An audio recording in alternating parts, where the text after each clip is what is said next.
noite. Nós estamos aqui com um convidado para lá de especial, Evaldo, que eu acabei fazendo amizade, trocando um monte de mensagens pela internet, né? E eu vou deixar ele se apresentar, porque assim, eu não ia saber o currículo todo, nem metade do currículo dele. Então, eu queria que você se apresentasse, Evaldo, porque ontem, quando eu falei que a gente ia ter essa entrevista aqui no canal do Fim de Jogo no YouTube, o pessoal no Twitter se animou, viu? Já usou o seu bordão. Que legal. Pô, Cris, obrigado aí pelo carinho, pela gentileza do convite, né, para estar aqui falando com o seu público, falando com as pessoas que vão nos acompanhar.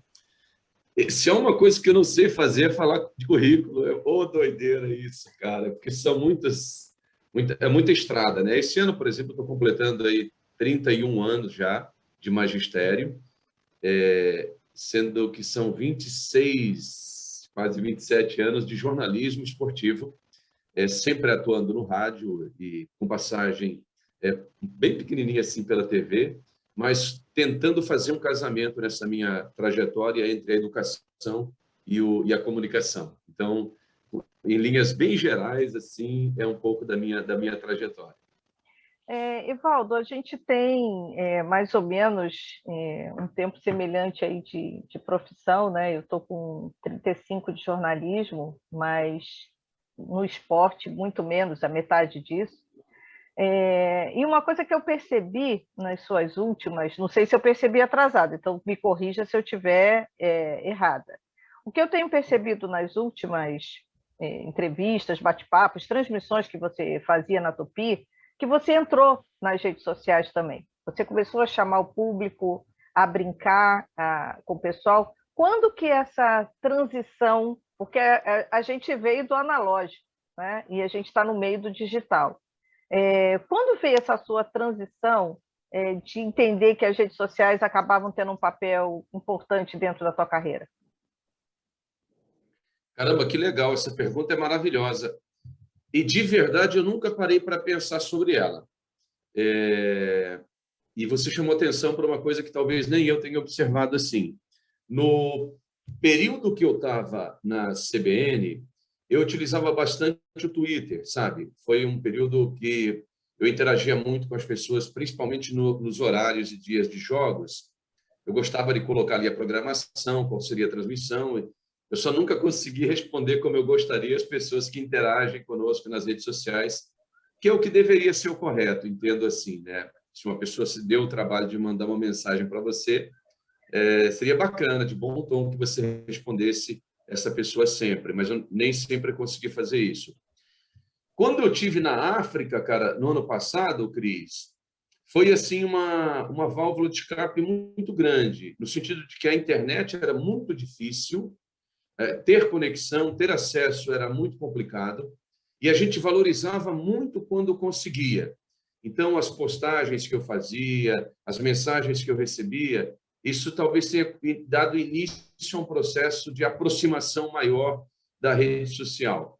E quando eu retornei ao Brasil, quando eu comecei a trabalhar na Tupi, foi quando eu, assim, tentei, pelo menos, mergulhar um pouco mais de cabeça, né? Foi a primeira imersão minha, me dedicando um pouco mais, tentando ter um pouco mais de material, então me dando um pouco mais do trabalho, por exemplo, coisa que eu deveria fazer mais, que era recortar o gol, recortar um momento de uma transmissão e dividir com a galera, dividir com o público, fazer as chamadinhas antes e depois dos jogos. Foi assim, foi uma imersão, comparado a mim mesmo, foi bacana, pero não mútil, né? Porque, cara, assim, você sabe bem, eu dividi sempre a minha vida, o trabalho da comunicação, com a sala de aula, com a gestão da escola, com coordenação pedagógica. E não é fácil, não é simples assim para a gente fazer essa equação e ter um tempo de dedicação para ficar postando. Eu vejo os colegas que conseguem fazer isso, eu tenho uma admiração gigantesca, mas eu, em função aí de uma particularidade muito grande, não consigo ter esse tempo. Gostaria. Estou tentando, sabe? Vamos ver. Mas olha, Valdo, a gente precisa ser povo, né? Porque quando o Fim de Jogo surgiu, a gente tinha só o blog para postar. Depois veio Twitter, depois veio Facebook, depois veio Instagram, depois veio. Então, assim, para a gente conseguir estar presente em todas elas, é muito difícil. E às vezes, quando a gente escolhe uma, também é difícil, né? Você falou da época da CBN, foi quando eu acho que o fim de jogo se aproximou bastante até do mundo do rádio. Eu lembro de uma reunião que a CBN convocou, né? Lá na sede, lá na Rua do Russell, foi muito engraçado, porque numa delas tinha o vidente cego. Não sei se você lembra do vidente cego? Ele falou assim, cara, você que é o Sim. vidente cego, e não sei o quê. Foi assim, eu acho que a CBN ela foi muito feliz nessa integração, muito antes de todas as emissoras de rádio, a fazer essa integração entre o pessoal do Twitter, o mundo digital e o rádio, né? E o que eu observei também é que assim, a forma com que você começou a interagir no Instagram foi muito legal, porque levou a tua imagem, que a gente só tem a voz, para dentro de um mundo visual, que são os vídeos que cada vez ficam mais fortes no Instagram. Você acha que porque, por exemplo, você tinha uma questão que eu achava muito interessante, que é o seguinte: a Tupi, ela adotou uma linha, vamos dizer, raiz, retrô, né? Então, ela trouxe pessoal das antigas, ela usa bordões antigos, ela tem aquela coisa daquele transmissão raiz, né? E você entra com a mesma filosofia, mas você traz o digital da sua transmissão. Você acha que isso foi bom? Foi bom para você? Consegue fazer essa ponte entre esses dois mundos? Né? Você acha que isso funcionou bem ou isso não deu certo? Caramba, uma pergunta. É, Complexa. Você está me ouvindo bem? Deu uma congeladinha só, mas eu estou te ouvindo. Tá, maravilha. É, Concordo com a sua leitura do perfil. Nós começamos a fazer um movimento ainda na CBN de interação, assim, cara, desde o princípio. A gente trabalhava o tempo todo com o chat aberto, com o Twitter, e mandando mensagem, criando uma transmissão. A gente falava sempre de mão dupla. E na Tupi, a gente fazia, pelo menos eu tentei fazer sempre a mesma coisa. Não entendo que seja uma linha editorial, assim, talvez tão intencional da empresa de criar um mecanismo retrô. Eu olho um pouco mais, Cris, assim, talvez pelo lado da oportunidade. No momento em que a Tupi se viu sozinha, praticamente sem concorrência, então ela entendeu que era os comunicadores consagrados do mercado, e fazer uma programação na linha populista, que é o que ela sempre fez, um rádio muito popular, né? Cara, eu venho...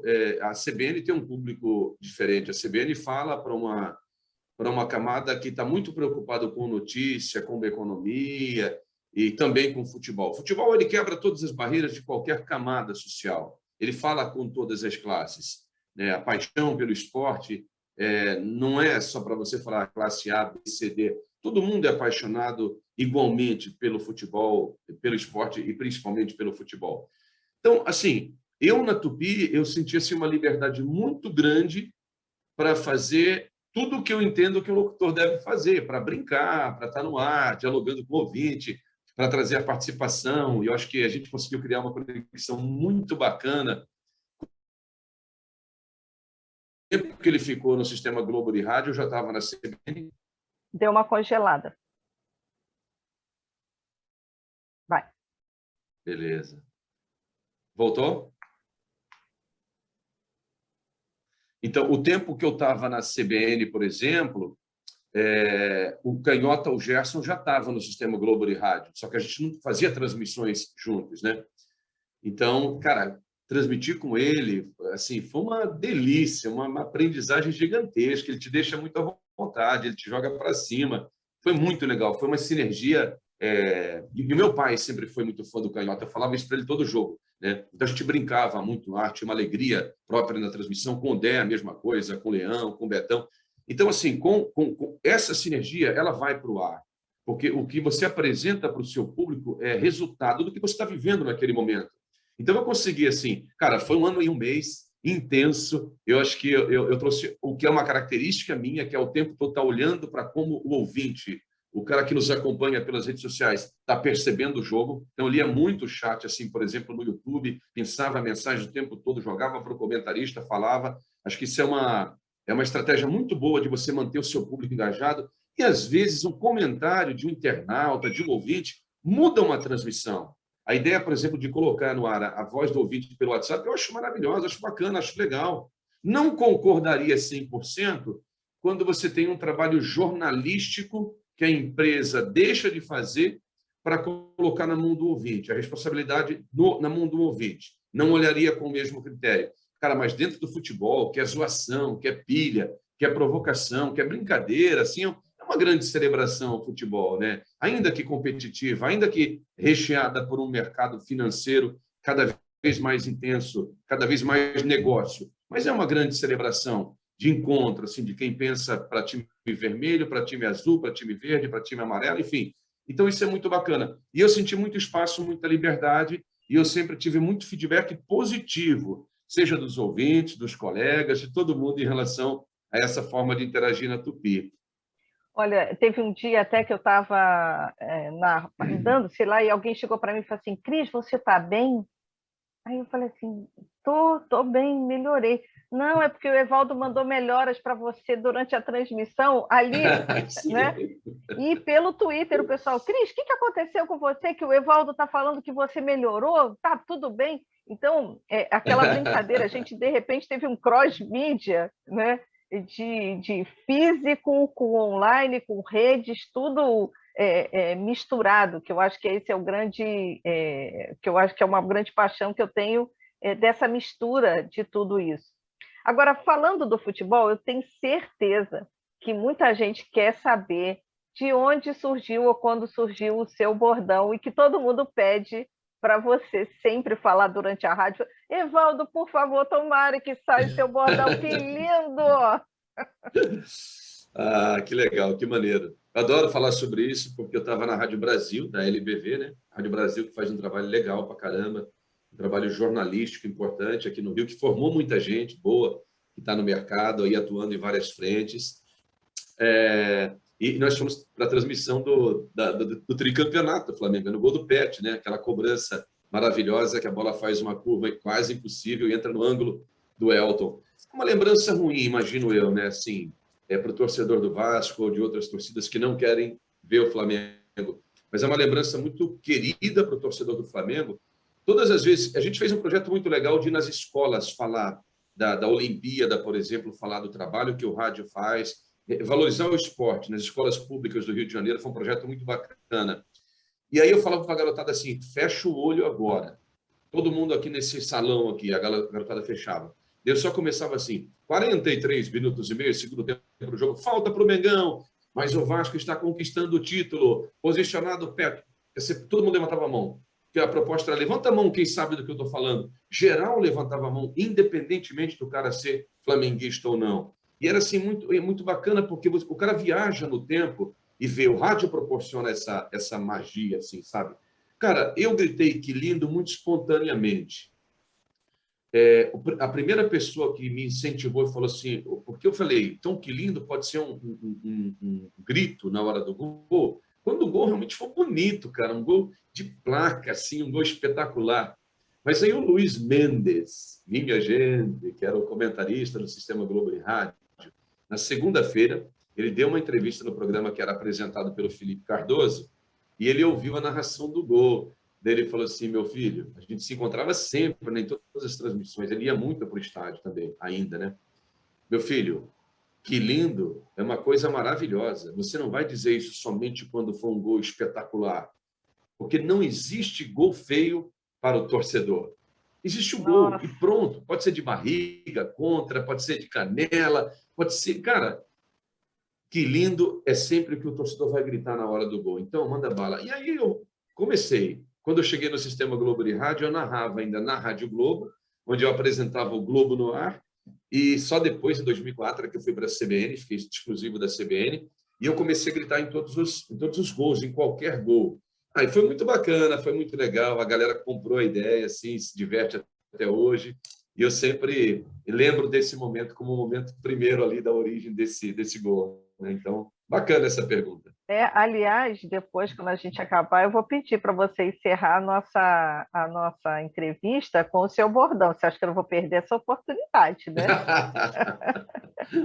Ah, meu Deus. Tem uma coisa que eu queria saber com você, que eu pensei nisso ontem, na hora que eu estava. A gente está falando ontem, né, aqui, porque a gravação está sendo na quinta-feira, mas vocês vão assistir isso em outros momentos, outros horários. Eu percebi uma coisa, quando acabou o jogo, até a gente se falou pelo Twitter ontem, né, avisando que a gente ia gravar, até brinquei, eu falei, gente, ativa o sininho, não sei o quê, aquelas coisas todas que para falar sobre o YouTube. Mas quando acabou o jogo do Vasco, alguns minutos depois foi o tempo de assim, de fechar as coisas na arquibancada, pegar o material e entrar no carro. Quando eu entrei no carro, que eu liguei as emissoras, não tinha ninguém transmitindo nada sobre o jogo, as principais. Não tinha comentário sobre o jogo, não tinha aquela mesa redonda que a gente, né, vai para casa e vai acompanhando. E eu percebi que é esse espaço também que entraram várias lives de influenciadores digitais, de jornalistas independentes, no YouTube, em diversos lugares, para falar sobre o jogo. Você acha que as emissoras elas não perceberam ainda que elas perderam e estão perdendo esse espaço porque elas estão dando esse espaço para ser perdido? Cara, eu acho que elas perceberam. Só que as transformações no Rádio do Rio tem um componente histórico que talvez você não tenha em outras capitais, que ainda conseguem manter o rádio com uma força de resistência maior. Se a gente olhar para a Praça de São Paulo e do Rio Grande do Sul, por exemplo, se você observar Itatiaia em Belo Horizonte, elas preservam o espaço que acho que não é tão fácil de ser negociado. Então, a entrada de qualquer influenciador se torna até um pouco mais delicado, ou ele vai encontrar brechas que não sejam o local hoje ocupado pelo rádio. Aqui no Rio está muito ligado, acho que esse crescimento dos influencers está muito ligado também, isso não explica totalmente, mas é também uma explicação, ao que acontece com o sistema Globo de Rádio, na minha opinião, assim, na minha leitura muito modesta, especialmente com a Rádio Globo, né? No momento em que ela se retira de cena e entrega o seu público para quem quiser, a Tupi é talvez a emissora mais beneficiada, mas muita gente migra para outros espaços, enfim. No momento em que ela faz isso, ela deixa um poder de monopólio muito grande. Porque se hoje a emissora líder de audiência do futebol não quiser fazer nada, e ela pode optar, e ela opta constantemente por isso, nada acontece. Então, você tem uma área vacante, assim, liberada, para quem tiver algum produto e apresentá-lo bem, seja pela internet, seja pelas redes sociais, pelo YouTube, pelo Insta, pelo IGTV, qualquer canal, você vai ter um público consumindo. Porque, cara, tipo assim, é muito da tradição do carioca, está muito na veia do brasileiro, de um modo geral, o pré, o durante e o pós-jogo. Isso aí, assim, a resenha é necessária. Se ela não rolar aqui, vai rolar no boteco, vai rolar na esquina, vai rolar no dia seguinte do trabalho, mas ele tem que degustar aquilo, né? Ele tem que reviver aquele momento, seja para sofrer outra vez, seja para celebrar a conquista, a derrota, a vitória, enfim. Isso é muito legal. Então, eu entendo que sim, acho que sobra um espaço gigantesco aí para que os influencers, para que os canais, para que até outras emissoras comecem a pensar na ocupação, né? Porque tem um público esperando, o cara quer repercussão. Pô, o Vasco perdeu de novo, vai fechar o primeiro turno fora do G4. Cara, tem que somar agora mais 57 pontos. Como assim? Consegue subir? Não consegue subir? O que vai acontecer? Então, tem uma interrogação aí, tem um público muito aficionado e talvez as emissoras de rádio, intencionalmente, em alguns casos, estejam abrindo mão disso, né? Ontem, inclusive, porque assim, isso quando surgiu há alguns meses atrás, eu que sou muito Twitter, né? Sou Twitter lover, que a gente chama, eles liberaram uma área de aquele Twitter Space. Então, eu fui uma das primeiras aqui na área de jornalismo que conseguiu fazer alguns debates ali para experimentar, porque eu gosto muito de experimentar coisa, ver o que está acontecendo e tal. E eu tenho percebido isso. Ontem, por exemplo, antes do jogo, e isso acontece com o tempo cravado, aparece lá em cima da tela do Twitter, apareceu um grupo grande de torcedores do Vasco discutindo e de uma forma muito inteligente, muito interessante, sobre o que tinha acabado de acontecer durante o dia do Vasco e que continuaria em relação ao jogo, né? Então, assim, eu acompanhei enquanto estava o pessoal aquecendo e tal, eu fiquei ouvindo, porque essa é a vantagem do Twitter Space, de você conseguir fazer outras coisas, inclusive no próprio Twitter, mesmo continuando a ouvir. É como se você tivesse com um rádio do lado, né? E eles discutiram uma forma muito interessante, com análise do que estava acontecendo, com análise do que eles não, até criticando até eles mesmos na hora, né? Não, cara, todo mundo pode falar um negócio desse, porque o que acontece? O Twitter Space ele ainda não tem uma versão de arquivo.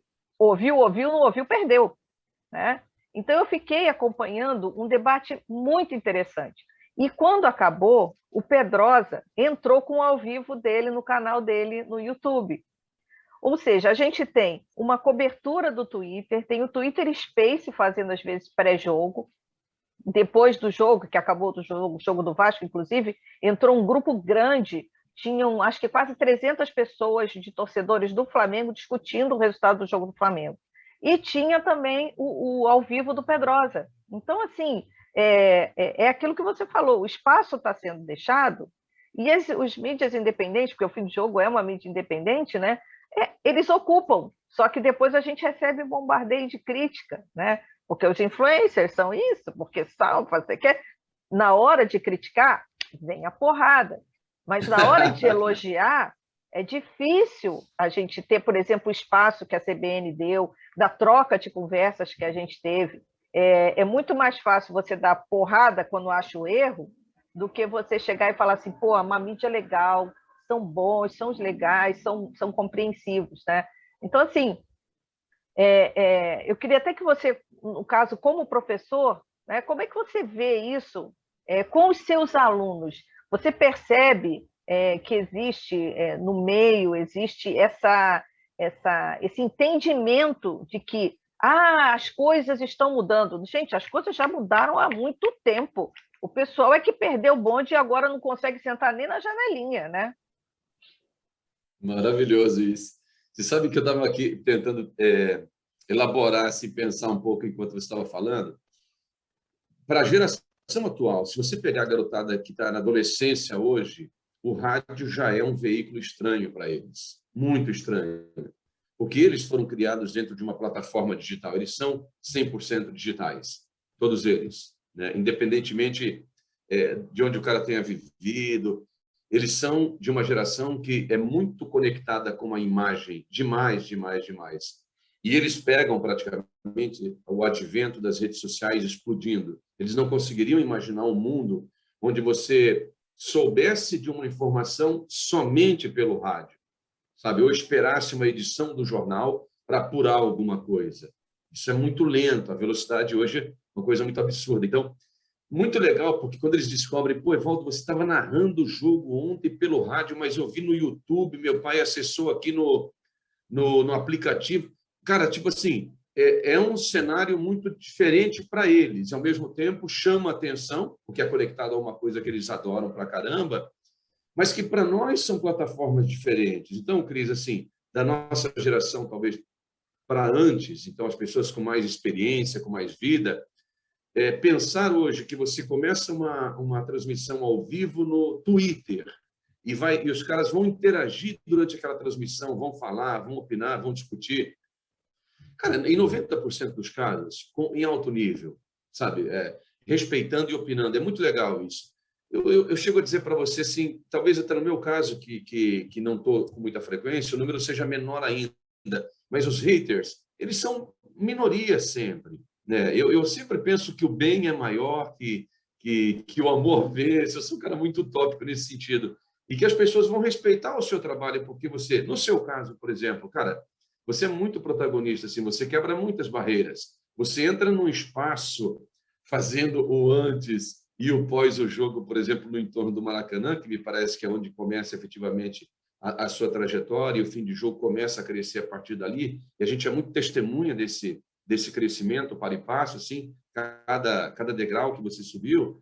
Cara, isso é romper barreiras, daquelas colunas históricas colocadas, seja pelo jornal, pela televisão ou pelo rádio, e encontrar esse espaço dentro da internet e alcançar tanta gente quanto hoje o seu canal e as suas mídias alcançam, cara, é um negócio de protagonismo muito significativo, sabe? E eu poderia até entrar mais nessa questão, poderia falar assim, cara, e é uma mulher, num ambiente em que o jornalismo esportivo, cara, ele era quase 100% masculino e machista, sabe? E conservador. Então, tem todo um cenário para a gente olhar aqui, para um cara, quando entrar numa rede social sua, ele fala assim, caramba, essa aqui é a Cris. Primeiramente, meu respeito, a minha reverência por você ter chegado onde chegou, ter feito o que você fez e ter trazido tanta informação marcante que pautou tanta gente ao longo de tantos anos. Quantas pautas foram construídas? Quantos leads você gerou a partir desse trabalho que você realiza, sabe?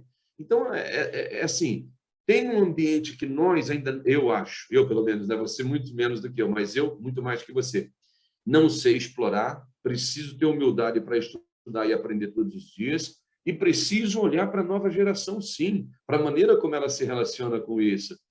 Cara, eu tenho um aluno no sexto, sétimo ano, e o moleque tem, sei lá, quase 50 mil seguidores numa rede social. O que esse menino está fazendo? Que conteúdo que ele apresenta? Sabe? Então, eu tenho, assim, eles, em relação a isso, eu tenho que me curvar humildemente, aprender, entender. Tem um outro lado que eu talvez possa trazer para ele, e me perdoe aqui por me estender um pouquinho, que é uma reflexão sobre o uso do digital, o acesso com excesso.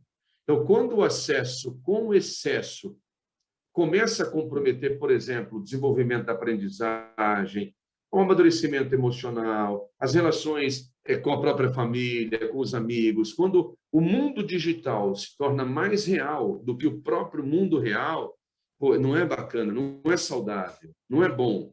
Cara, esse menino tem que botar o pé no chão, tem que botar o pé na água, ele tem que se encontrar com os amigos presencialmente, não apenas online, sabe?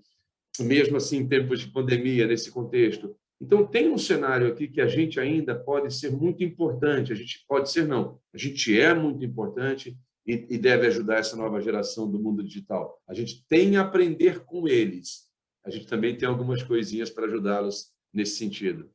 Eu uso isso, porque eu até todo mundo, eu já contei isso várias vezes nas transmissões, que agora eu não sou mais tia nerd, agora eu virei vovó nerd, né? Então, né? O fato é que, assim, Com quando certeza. você encontra a garotada e você demonstra que você tem um conhecimento do que eles fazem, só que diferente, que você mostra que você precisa deles, mas você também mostra que você sabe bastante como eles. Então, eles passam a te ouvir, né? Vou contar rapidamente também aqui, porque a gente fica conversando e é uma conversa tão gostosa que a gente vai se estendendo. Para vocês terem uma ideia, por exemplo, eu consegui o credenciamento, que não é fácil, do jogo do Fluminense. Eu não me lembro qual foi aquele jogo que a gente se encontrou lá em cima, Evaldo, que você estava do meu lado, e eu tinha essa cobertura para fazer no mesmo horário que eu estava dando aula. Não tenho certeza. Eu acho que foi no gol 400 do Fred. Foi Acho não? que sim, eu não sei, mas foi o primeiro jogo, acho que, do Fluminense na Libertadores. Foi o primeiro Pode jogo. ser, pode ser. Tá. Então, era o mesmo horário que eu estava dando aula para a turma de pós-graduação da UERJ, de jornalismo esportivo, e a minha cadeira que eu dou é mídias digitais. Então, eu falei assim, gente, primeiro, eu não posso deixar de dar aula.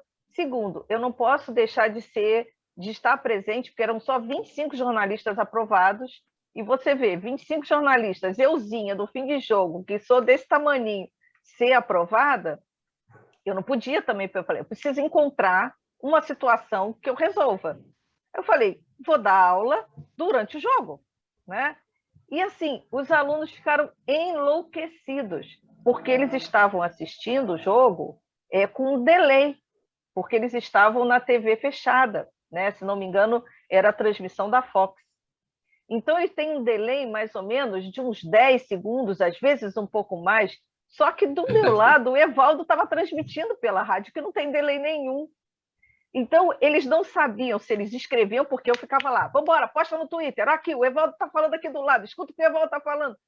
Então, assim, de repente, eles esbarram com uma situação que fala assim, caraca, eu não sei essas coisas, eu preciso saber. E aí eles passam a te respeitar como profissional.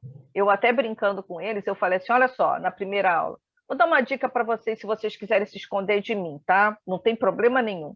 Vocês abram o Zoom, que é gratuito, vocês pegam e fazem um vídeo só de vocês. E aí no vídeo, vocês olham para cima, olham para baixo, finge que está anotando, olha com uma cara de quem está prestando atenção, grava assim uns 5, 10 minutos. Depois, vocês usam esse vídeo para colocar na tela como se vocês estivessem assistindo aula. Olha, a turma se acabou de rir. Então, isso que você falou de da gente juntar esses dois mundos, eu acho que a nossa geração ela tem esse papel. A gente precisa Verdade. juntar esses dois mundos e não criar uma barreira entre eles dois, né? Exato, adoro isso. Pô, e ter você aqui Aliás, para conversar, Evaldo, é especial demais para mim, viu? É especial demais. Eu, quando algumas coisas acontecem, eu deixa. falo assim, ai, aconteceu, aconteceu. Ah, que legal. Cara, você está me lembrando aqui, porque assim, a gente que acredita que a educação pode ser um caminho para ter uma sociedade melhor, né? A gente não pode esquecer, assim, que o trabalho de formação, ele, assim, ele não termina nunca. A gente está aprendendo sempre, sempre, sempre. Tem uma coisa muito legal que eu sempre gosto de lembrar para os meus alunos. Se você olhar para a tradição judaica, para a tradição cristã, a tradição islâmica, elas têm em comum, e a própria filosofia grega, elas têm em comum um olhar diferenciado para a pessoa de idade. Quanto mais velho, mais experiente. Quanto mais vivido, mais sábio. É muito interessante pensar assim, porque assim houve uma mudança bem significativa, especialmente nos últimos tempos, em relação é, em relação à pessoa idosa. Isso é muito importante. Assim, a ponto de um mercado olhar para um profissional de uma determinada idade, assim, com reserva. Pô, mas esse cara, com essa idade, tem pique, tem pegada, tem tesão ainda para trabalhar, vai conseguir dar conta. E desprezar por conta disso a experiência. É muito louco a gente falar sobre isso, mas é muito necessário a gente pensar um pouco sobre essa realidade. Eu, por exemplo, vou te falar, eu estou indo para 52, né? Estou com 51 anos agora. Cara, eu me sinto no meu melhor momento profissional.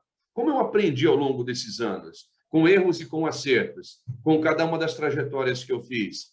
Então, assim, existem alguns movimentos, e o esporte tem que estar conectado a isso, né? Quando você dialoga com essa geração mais nova, quando você dialoga com o seu público, quando você consegue alcançar, por exemplo, utilizando plataformas onde a garotada está mais presente hoje, é necessário dizer, gente, é só uma fase da vida e todo mundo vai passar por ela e vai ser muito bacana. Então, a gente vai respeitar todas as idades, a gente vai conectar todas as idades. Eu me lembro que naquele dia eu olhava para o lado assim, eu via o Wellington e via você lá no canto, interagindo com os meninos ali. Cara, como seria diferente para mim se eu tivesse tido a oportunidade de um professor, sei lá, longínquamente lá atrás na minha formação, mostrar um cenário como esse que eles estavam vivenciando ali. Cara, numa aula de especialização em jornalismo, você ter alguém dentro de um estádio dizendo, gente, ó, o cara está fazendo matéria aqui para o site, o outro está criando aqui um roteiro para a TV, a menina acabou de gravar uma passagem, esse aqui é o cinegrafista que amanhã você vai provavelmente assistir as imagens dele, esse aqui está narrando ao vivo agora pela internet, o outro pelo rádio. Olha que bacana, olha que cenário é esse, olha que aula que você deu. Cris, pode ser que eles esqueçam todos os seus PowerPoints, todas, mas essa aula desse dia, porra, ninguém nunca mais vai esquecer. Só fechando essa história da aula, eu ainda fiz uma pior, porque eu resolvi fazer a cobertura da final do basquete brasileiro.